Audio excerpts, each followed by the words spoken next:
All right, we're gonna go ahead and get started, and we'll let people in as they log in. Thank you all for joining us with our Big I Lead seminar series. Today we have a great program um, from Phil Beeks. It's going to be about qualifying the buyer. Uh, I've taken Phil's class. He's insurance sales leadership. It's a wonderful class. I got a lot out of it, and you'll get a lot out of this qualifying the buyer subject for today. And Phil does a whole lot more in the training and education side of insurance. So he can be a resource if you're looking to really improve your sales skills. As usual, this is being recorded and it will live on the Big I Lead website, so you can share it with people in your office if they weren't able to hop on. I know we're all busy, so that's why we're going to get started and start on time, end on time. So, um, Phil, I'm going to hand it over to you and Dee, and you can take it from here. Well, thank you. Um, Thanks a lot, Matt, for giving us the opportunity to share some of this stuff. It's I want to first of all introduce the team. My name is Phil Beeks. Name of our little company is Insurance Sales Leadership.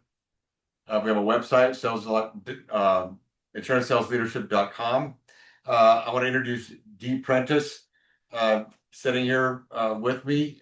Dee is our senior coach and also my wife. And if you see some assistant coaches down here walking around, they're here too. So you got the whole team.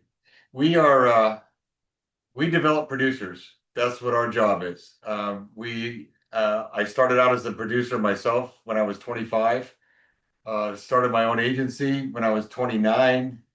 Built it to about 9.5 million in revenue in Southern California, and then I sold my part of it. And then some buddies asked me, "Could you train our producers like you do yourself? You did your own." And so for the last 12, 15 years, we have been helping agencies grow uh, by helping them learn how to hire, train, and develop their producers. And specifically, what Matt was talking about is we coach producers, and in order to do that, we ask them to come to a 2-day workshop uh, at the beginning to learn. So we're all on the same page from a fundamental standpoint and a language standpoint, and then we coach them for 6 months. So that's basically our contribution out there.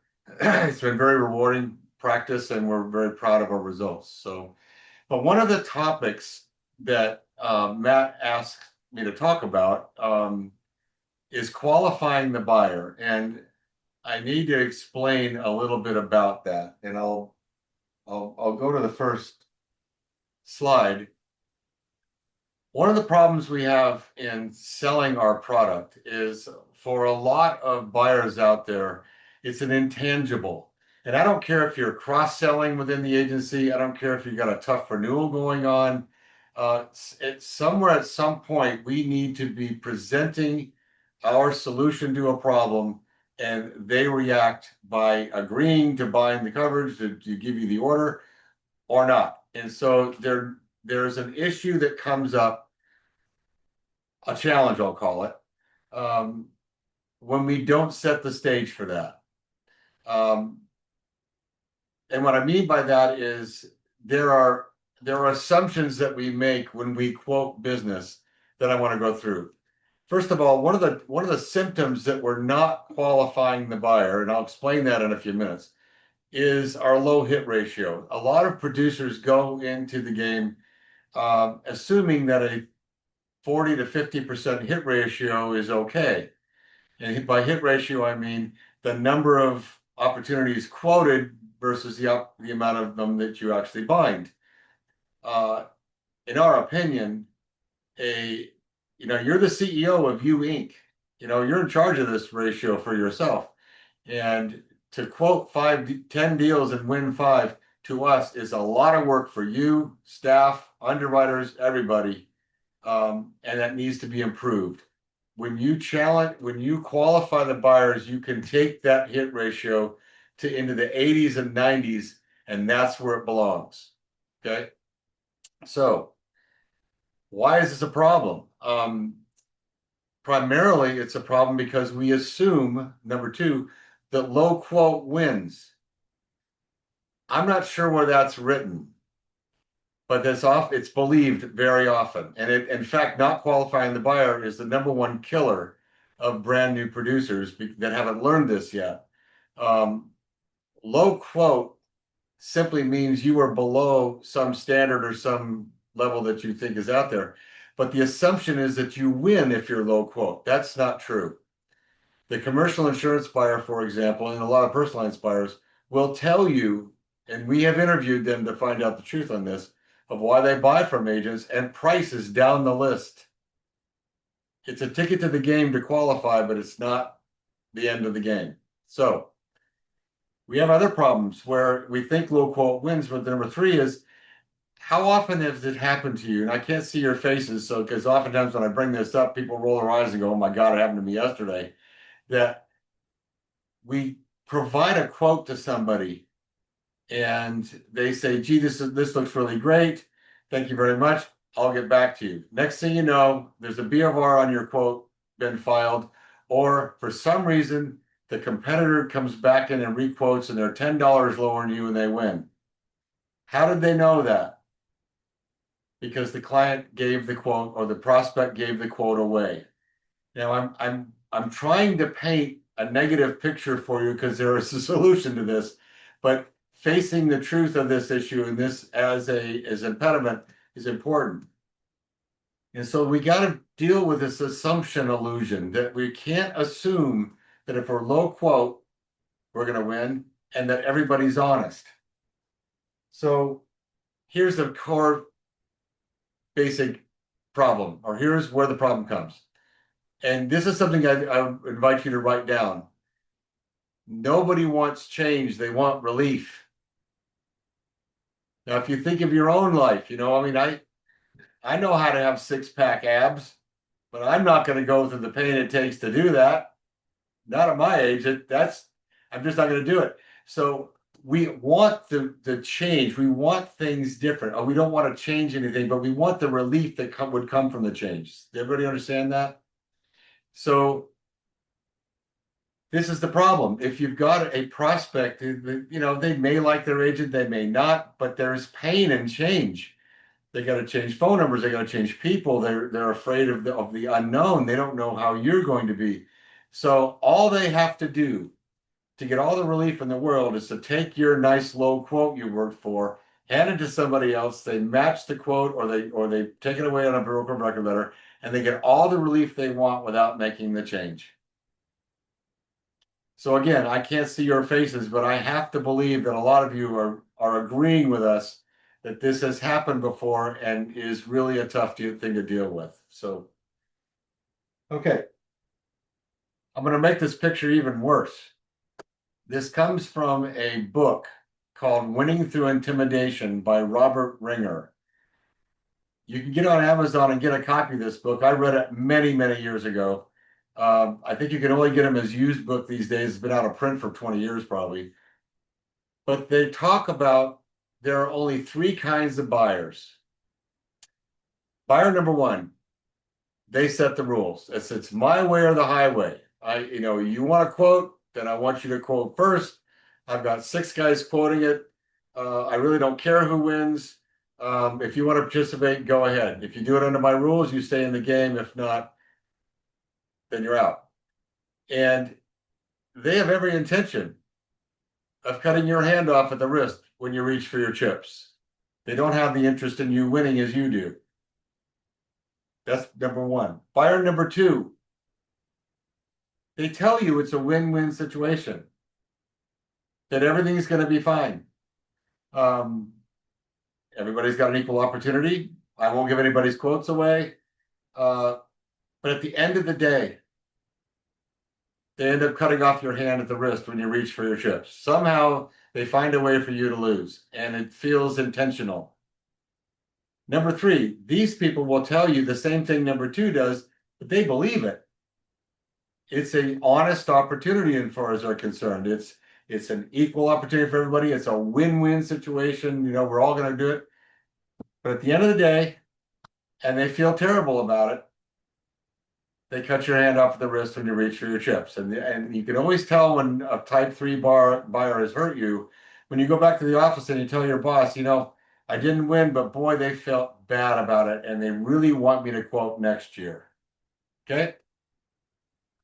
So I hope this paints oh my gosh, thought about this, particularly with the account managers on the phone now going, I never want to be a producer if I'm dealing with all these guys. I'm painting this because I want you to defend yourself. I want you to realize that if you come to the game with these thoughts in mind, you will do what it takes to protect yourself in the deal. So, my boss, his name was Ted. He told me this, that all prospects are liars until they're clients. I don't believe everybody is a liar by any stretch. We are good people. We do business with good people. But if I go into the transaction knowing I need to protect myself, that's good. And that's what we train. Okay? The only defense against this situation and to protect your hit ratio is to qualify the buyer. So what does the buyer want? Right? Have you asked them what they want? Here's some of the things that we think they want. Number one, they want a lower price. I would challenge you that if you ask somebody what they want and they say, I want a lower price, ask them how much. Now, in the insurance buyer's handbook, I've never seen it, but I know it's out there because they all have the same answer. When you ask them how much the lower price wins, they will tell you 10%. I don't know how they got that, but they all say that. If you save me 10%, then we can do this. Okay. They have to understand what they mean by that. If they're paying $5,000 for their policy, okay, and they say you save me 10%, you win. You have to say, okay, 10% means that's $500. So if I save you $500, I win. Put it into dollars. Take it out of the percent because that makes it real. That makes them have to answer the question to themselves that it's real. The second thing is better coverage. We make an assumption that they want better coverage, but not all the time do they understand what the coverage is in the first place. So are we spending the time to explain to them where that better coverage is coming from and what it can actually save them in the event of a loss? Okay. Number three, better service. We asked them, are you happy with your agent? Well, they used to give us really good service 4 years ago when they wrote our policy, but I never see the guy anymore. I want better service. If you stop there, you don't know what they mean. Of course, you give good service. We're all legends in our own resume. You're going to tell them what great service is. I want you to ask them what they think better service is. Because at that point, you can make a promise to them. For example, my agent never returns my calls. It takes 3 days. Okay, so you would like quicker turnaround on your calls, right? What length of time is required by you? What would you like to see from us? Do you see how specific I'm getting?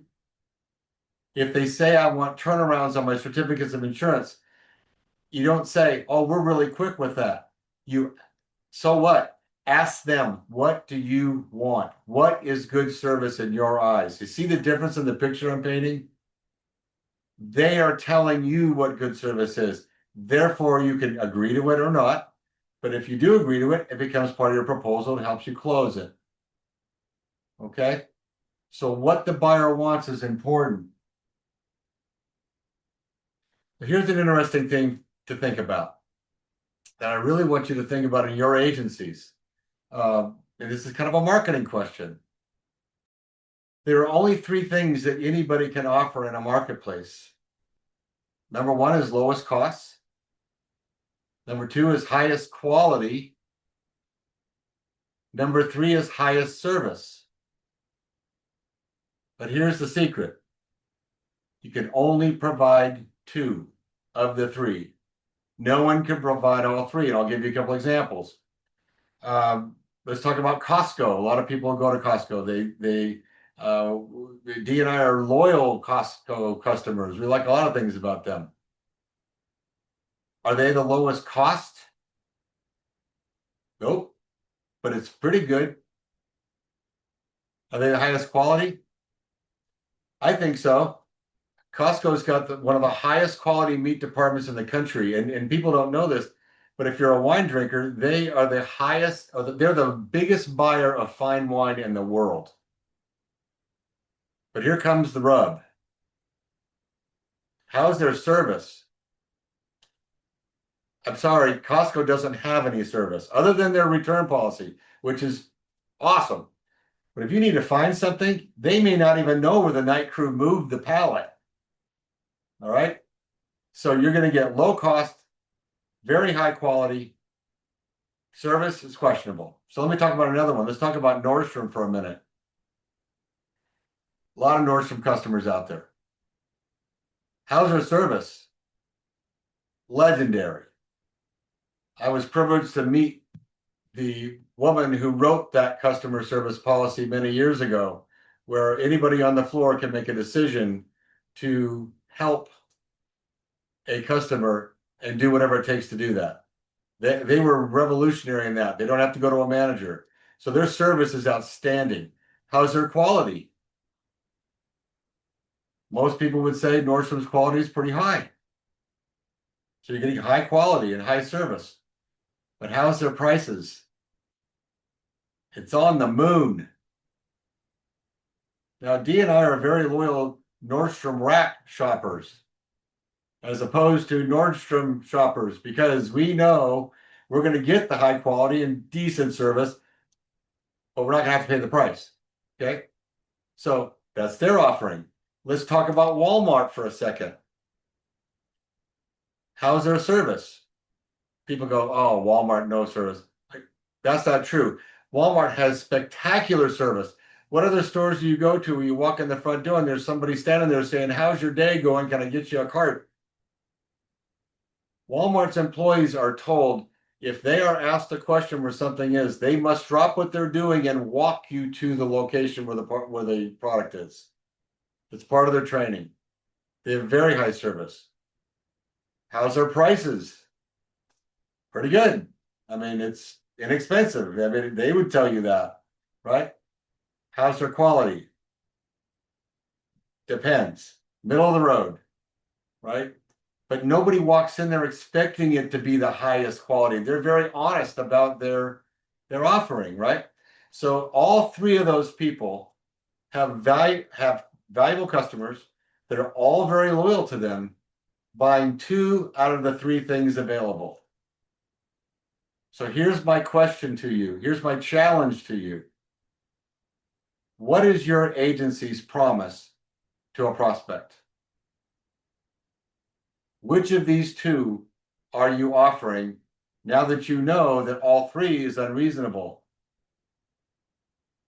I know agencies that have terrible service. They bind coverage, they put them in a book of business, or they send them off to a service center, and they don't want to hear from the client again. How's their quality? Decent coverage and stuff, but the price is low. These are transactional firms that are, say, substandard auto, or they're some of the trucking markets that they're taking transactions all the time. And that's what they depend on, is the customer wants their low cost. Okay. I have other agents that will spend years to get to know someone so that the client understands their very high quality and their very high level of service. Are they the lowest price? No. And they tell the prospects that we will not be the lowest price, but we are offering the highest quality coverage, highest quality staffing, and the highest service levels. So I want you to be honest with yourself as to what your offering is to these prospects. Because when I go back to the question of what does the prospect want from you, and on the slide before, so if I can go back to it. Yes, look at that. Lower price, better coverage, better service. It's tough to offer all 3. So I want you to think about that when you're talking to your prospect. Have them tell you the truth of what they're looking for. You're going to get a lot further down the road. So here comes my challenge to you, and this is where the solution sets in. We have to set the stage for closing the deal. Okay? We need to ask them, what is it going to take to move your business from your agent to my agency? You literally need to ask them. You need them to tell you what it would take. I just gave you 3 categories of things it might be, but really it isn't up to me. It's up to them. It's not up to you either, by the way. And that's when people get in trouble. Well, if I'm low quote, I'm going to win. That's a reason to move to me. Maybe not. You need to ask the truth. You need them to be able to visualize actually making the change so that they can cross that bridge. Remember, nobody wants change, they want relief. So if we don't ask them what moving looks like to them, they may never visualize it and it may not happen. That comes to question number 2. Are you willing to change agents? Maybe they're not. Maybe when they're confronted with the truth that they really don't want to do that. And then again, maybe they do. And then again, maybe they want to do it today. And that's where the B of R clause comes in. And we recommend that. Then you're selling the agency itself as opposed to the price. So number 3 is where you're going to set up basically a deal with somebody. Kind of a verbal contract. Okay, you told me what it's going to take to move the business. You told me what you are looking for that you're not getting now or that you'd like to improve on. And you've told me that you're kind of willing to change if some of that stuff happens for you. So you said you want a lower price. You told me the percentage. I told you, that's $500. So what you're telling me then is if I save you $500, then you will move. See that? If I blank, then you blank. If you did just that, you are way ahead of your competition. Most agents don't ask that question. They feel like it's uncomfortable. Believe me, if you ask the question, you just improved your ability to close by 50%. I mean, Dee's got a great question. Do you want to tell him the question about the pricing side? Sure, I just say if we were able to agree on the price, what else is important to you? Right. Because I'm looking at a long-term relationship. And so you've got to get their mindset beyond the price. If you're gonna talk about price and they want to talk about the beginning, then start with that in saying, okay, I understand it's important to you, and have what Phil just spoke about. Maybe you have a little more of a conversation, but you want to get to your value, not about the price, Right. because it may have nothing to do with that. That's a ticket to the game, is to have a competitive price. But it may be they can't get their certs. It may be that my agent never responds back to me when I need them. There's so many other things that are so much more valuable that you can give them that has nothing to do with price. In fact, I'd like to throw another challenge at you. I like to, in our workshops, I call these, I'm going to throw you a hand grenade. Do you know when you have not differentiated yourself? I mean, most insurance buyers, you can line 6 insurance brokers against a wall and they can't tell you the difference. They really can't. They don't get it. And our product is fairly intangible to them. And when it's intangible and they don't understand it, it becomes a commodity. So I'm just buying insurance. Well, what insurance are you buying? I don't know. I'm just getting what I need to get DMV off my back or my landlord off my back. And it's like they don't get it like we do. If we don't differentiate ourselves, why we are different than our competition, what do they have left to compare you with? Your price. If I'm looking at 3 different sets of jeans and I can't tell the difference of them, which one am I buying? If I walk down the street and there's two yogurt stores, one on one side of the street, one on the other, and one's got peanuts and the other one's got an awning out here and all that stuff, and I really can't tell the difference between them. This guy's charging $2, this guy's charging $5. Where am I going? Because I don't know the difference. So what Dee was just saying is challenging you. You tell them, well, if the price was the same or the price wasn't out there, what else is important to you? Believe me, in our workshops, we train you how to interview your clients to find out why they buy from you. Many producers, many insurance people in general, really don't know the answer to that. They've never asked. We teach you to do that because you're going to find out. And we get story after story. We had one young man who was an agent for like 8 years, I think, and he'd sold policies based on price. He thought price was the number one thing. He killed himself to get low price on it. In fact, if he couldn't have a low price on it, he wouldn't even go quote it. We said, we don't think they're buying from you for that reason. So he interviewed his clients and interviewed 5 of them. Of the 5 clients, how many of them do you think said your low price all the time is why we buy from you? 0. Changed his life. He now found out that who he was and his staff and all those intangibles that he thought was just nothing was the reason. So we want you to ask the prospects this stuff. And if I provide this, then you will do this. I mean, when I was a young producer and I was taught to do this, I would write it on a piece of paper right in front of the guy. I'd say, okay, so if I do this, then you're going to do this, right? And then in an email, you can send them an email, hey, thanks for the time in the meeting per our conversation. If I do this, you can do that. Now, is that going to work entirely? Is it actually a contract? Probably not. But have you at least pulled their covers? Have you at least made it more of an honest fight? I think so. I think so. So we're not a lamb to the slaughter to those 3 buyers I just told you about. You've at least stood up for yourself before the fact.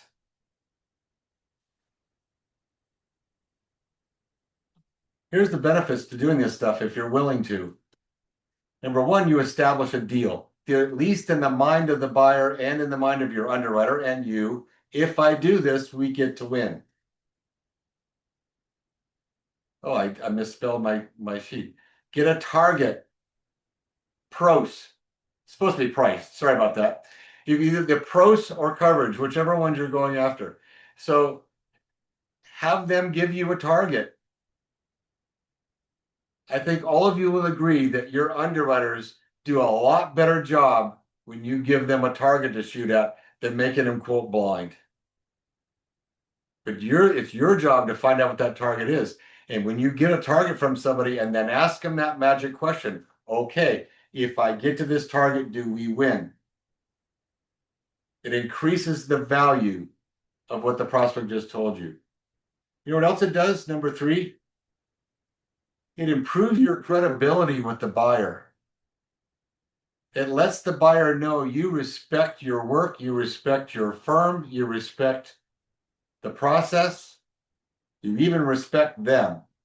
Diane, Yeah, please. it also improves your credibility with your underwriters. Absolutely. If they know, because they're busy, and if they're feeling like they don't have a real good chance of winning because you don't know the client, you haven't done your homework first, then chances are you're not going to have that credibility. But if you do your homework and you let them know, this is what I've done, this is where we have to be, then the chances are you're going to get what you need.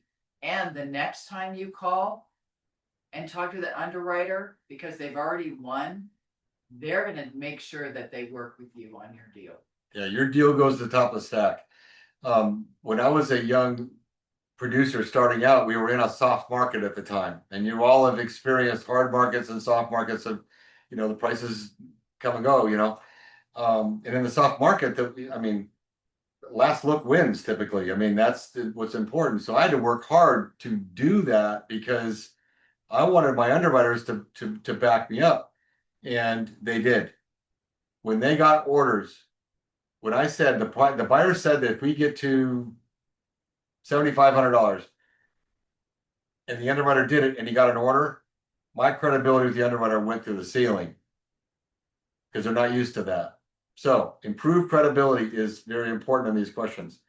Number four, it gets you out of the quoting business. I mean, how many of you make any money or bring money into the agencies by quoting? That's not our business. We make money when they want us to bind the quote and we bill them for it. When they pay us for the insurance, that's when we make our living. But a lot of people think they have an obligation that if a prospect asks you for a quote, you have to give it to them. That's not written anywhere. I invite you that if somebody asks you for a quote, you say, I'm happy to quote this, but I need to know what target I'm shooting at and on what terms and conditions you'd move the business. So again, I'm at a disadvantage because I can't see your faces, but I hope you're nodding your head going, well, that makes sense. I may not have done it all the time, but it's something I'm willing to try. Okay. So this is the shameless advertisement. This is us by name, our phone number, our email address, and all that stuff. Actually, mine's wrong. What? It's dprentice63 Three. at Oh, man. gmail.com. That's two. And my editor is sitting right behind me. She's going, you didn't let me look at this before I went out. Oh, well. So please know that we're available for questions anytime. We serve producers all over the Western states, and we welcome your call. Text either one of those numbers and ask us about it. Tell us, I'm going into a deal right now. I don't quite know how to do this stuff. Can you role play it with me a little bit? Can you explain a little more? We're happy to do that. Or have a Zoom call with Yeah. you. Sure. There's no cost. We No. want to help you. Right. And it's our commitment to Matt and your association that we are available to you guys to be that service to you.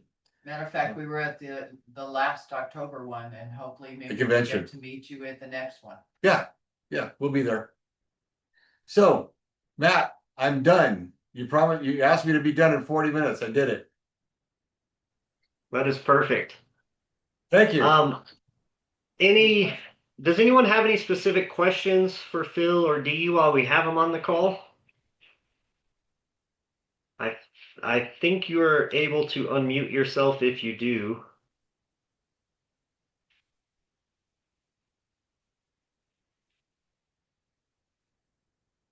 All right. Okay. That's very rewarding, Matt, to answer everyone's question. That's right. You got every question 40 answered. minutes. That was good. That was really good.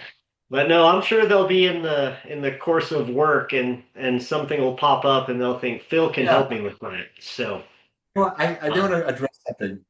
We don't know who's in the audience here. There are CSRs, there are account managers, there are producers on this call, there are agency principals on this call. Not everybody feels like this is something that they need to know. But I would love you to believe that all of you can use this. All of you can elevate your level of professionalism by using this tactic or understanding this tactic when you're interacting with insurance buyers. Okay.